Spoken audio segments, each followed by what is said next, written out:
Happy Halloween, everyone. It's finally Halloween night, so I have a special video. I'll be reviewing the new Scooby Doo movie. So, without further ado, Trick or Treat Scooby Doo. Has the gang put away Coco Diablo for making ghoul costumes for criminals. But after a year without monsters, it seems pretty boring until a ghoulish versions of the gang show up. So the gang needs Coco's help to save the mystery. Here we go. Another Scooby-Doo movie. Another Scooby-Doo movie that I can say is actually pretty good.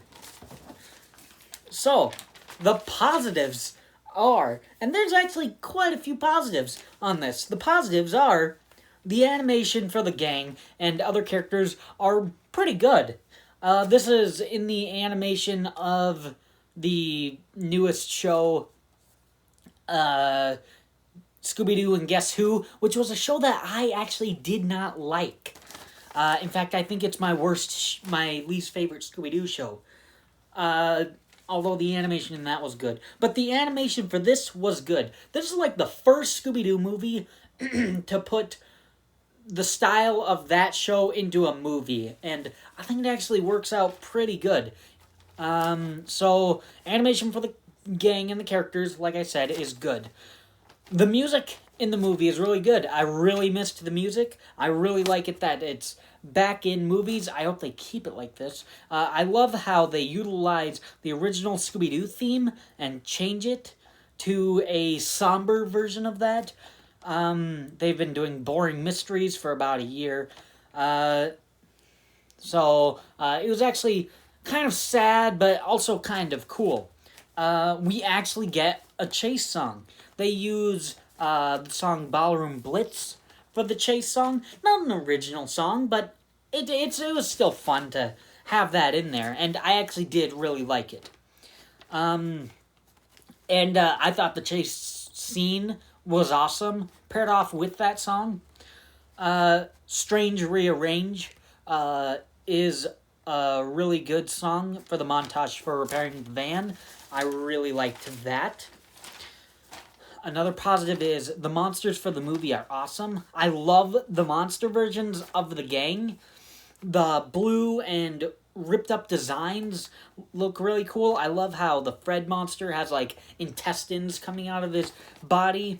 And the Velma monster has some of her brain exposed. That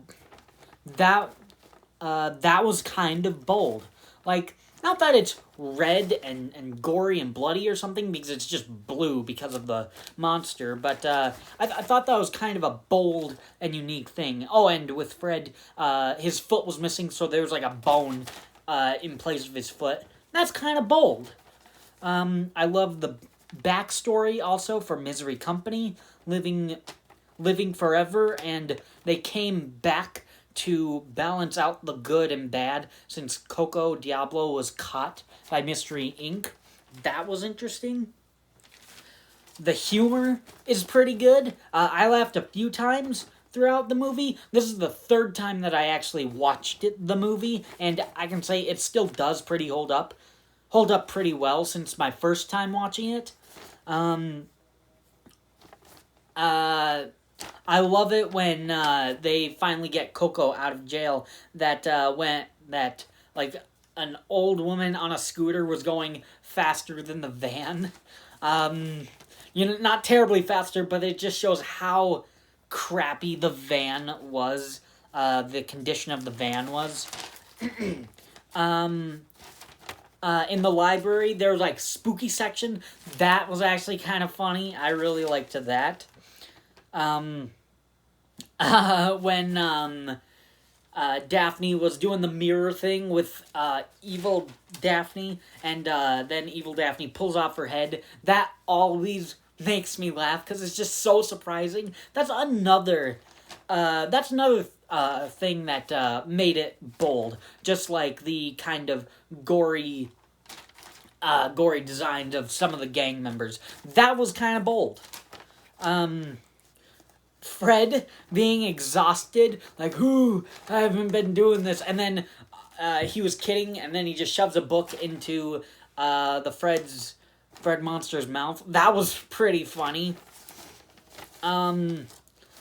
Another positive for the film was Coco Diablo is a pretty good character and is utilized pretty well. They touch upon how she thinks good and bad is subjective.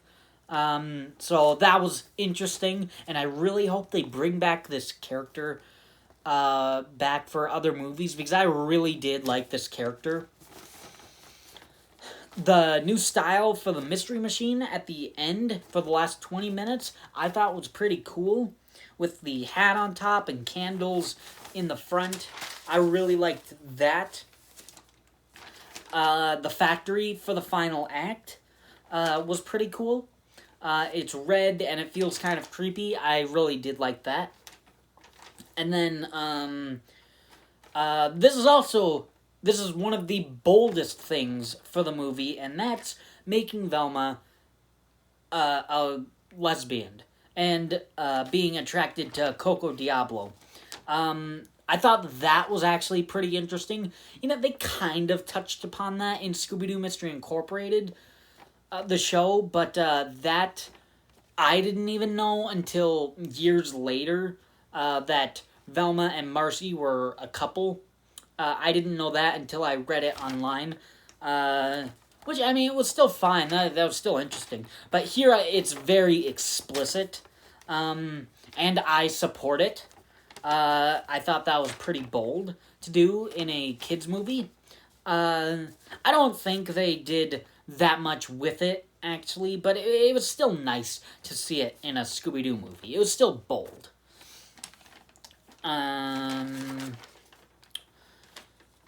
And then the last positive is I love the callback to the original show.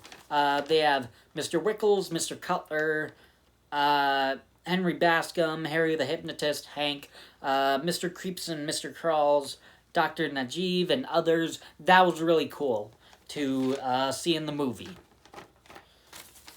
So that's it for positives. On to the mixed. I don't think there was enough of the ghouls. They show up at the festival, the library, and then finally at the factory. So there's like 3 scenes with Misery Corporate, with the monster gang. So throughout the movie. But I guess you do trade that in for funny lines and great character interactions. So it was fine. And I kind of get what they're going for with like, oh, now there's not any mystery. So they're going to hold back on that a little bit with the monsters, so that you have some time, so that you actually do feel like, okay, now I kind of want to get back to the monsters. So you kind of feel like the gang. You kind of feel like Fred in the movie. So, could have wanted more. I could have wanted more monsters, but I kind of get what they're going for. Now on to the negatives. The first negative, not even a big negative, but still, I hate that they're doing it. The Daffy Duck, woohoo, makes the movie seem really stupid, and which I don't think the movie is stupid. It's just, I tie that in with Return to Zombie Island, because that movie is stupid. That does not work for this movie, so please stop doing that. Another negative is the backgrounds seem too simple, and it doesn't fit the animation of the characters.